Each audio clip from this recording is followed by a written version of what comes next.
My very first owned car, well, it was my boyfriend's 57 Chevrolet, but I felt like I owned parts because I saved my money, and he needed a Hurst shifter. So for Christmas, I went and paid $5 down and $5 a week at Honest Charlie's Speed Shop, and I bought him a Hurst shifter.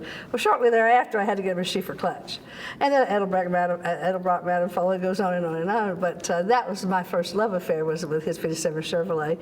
We still have it in the family, so that was really the first two. But it wasn't my car, it was his. But it should have been mine anyway, because I was the one that drove it at the drag strip, and I was lighter and faster and quicker, so I got to drive it more than he did, and I fell madly in love with it.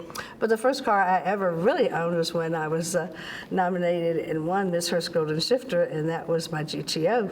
That was my first car. It was a GTO with, of course, a Hurst shifter in it. So that was a General Motors love affair. Yep. Oh, George was a great innovator and a wonderful armed forces gentleman. When we were working together and the war started, the Vietnam War, we formed an organization called the Hurst Armed Forces Club. And I literally toured Nam twice, and I did a lot of shows with Richard Petty and Don Gartless.